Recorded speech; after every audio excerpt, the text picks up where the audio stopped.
కర్నూలు జిల్లా బొందిలి కార్పొరేషన్ రాష్ట్ర డైరెక్టర్ రసపుత్ర రజని దొంగ నోట్ల చలామణి కేసులో అరెస్టుపై ఎమ్మెల్యే రాచమల్లు శివప్రసాద్ రెడ్డి స్పందించారు.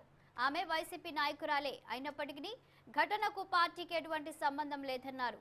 3 రోజుల క్రితం రజని తన కుమార్తెను బెంగళూరులోని కళాశాలలో చేర్పించడానికి వెళ్లి అక్కడ తన అన్న అయిన చరణ్ సింగ్ ఇంటికి వెళ్లిందని వివరించారు. అదే సమయంలో పోలీసులు చరణ్ సింగ్ ఇంటిలో దొంగ నోట్లు ఉండటాన్ని గుర్తించి చరణ్ సింగ్ తో పాటు ఇంట్లో ఉన్న రజనీని కూడా అరెస్టు చేసినట్లు వెల్లడించారు.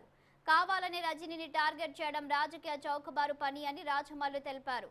గతంలో టీడీపీ నాయకులు Chandrababu brief to me pace, నకిలీ స్టాంపుల కుంభకోణం కేసు, ఎమ్మెల్యే కొనుగోలు చేయాలని చూసిన రేవంత్ రెడ్డి కేసు ఏమయ్యాయని ఈ సందర్భంగా రాచమల్లు ప్రశ్నించారు. ఈ విషయంపై పార్టీ విచారణ జరిపి రజనీ తప్పు చేసినట్లు నిర్ధారణ అయితే పార్టీ క్రమశిక్షణ చర్యలు తీసుకుంటుందని స్పష్టం చేశారు రాచమల్లు శివప్రసాద్ రెడ్డి. కేసులో ఇరుక్కుంది, ఎఫ్ఐఆర్లో రెండో ముద్దాయిగా ఉందని చెప్పి మీరు ఎవరో చెప్తే నేను కూడా విన్నా, ఎఫ్ఐఆర్ కాపీ కూడా చూసినా. మాకుండబడిన సమాచారం ప్రకారం వాళ్ళ కజిన్ బ్రదర్ మొదటి ముద్దాయి అంట, చరణ్ సింగ్ కజిన్ బ్రదర్, వాళ్ళ అన్న అవుతాడంట. ఈమె కుమారుని బెంగళూరులో కాలేజీలో చేర్పించుకోవడానికి అని చెప్పి అన్న ఇంటికి పోయింది. ఆ సందర్భంలోనే పోలీసులు ఆ ఇంటిపైన రైడ్ చేసినప్పుడు చరణ్ సింగ్ను పట్టుకునే క్రమంలోనే ఈమెను కూడా ముద్దాయం చేసినారు. ఇది ఈమె చెప్పే మాకున్నే సమాచారం.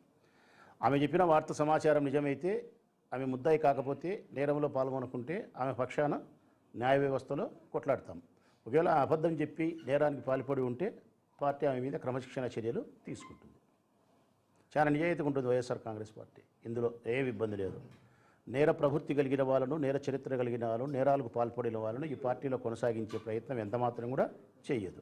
అదేవిధంగా ఏదైనా బురద జల్లే ప్రయత్నం ప్రతిపక్షాలు చేసినా కానీ, లేకుంటే దురదృష్టవశాత్తు ఏదైనా కేసులు ఇరుక్కున్నా కానీ న్యాయ వ్యవస్థ ద్వారా కొట్లాడే ప్రయత్నం గట్టిగా పార్టీ చేస్తుంది. ఇది వైఎస్ఆర్ కాంగ్రెస్ పార్టీలో మాత్రమే ఒక చిన్న డైరెక్టర్ చేసిన దానికి ఆంధ్రజ్యోతినో, ఈనాడో, ఏబిఎనో, ఇంకొక పత్రికలో, ఇంకొక సెలవుల పొలవలు చేసి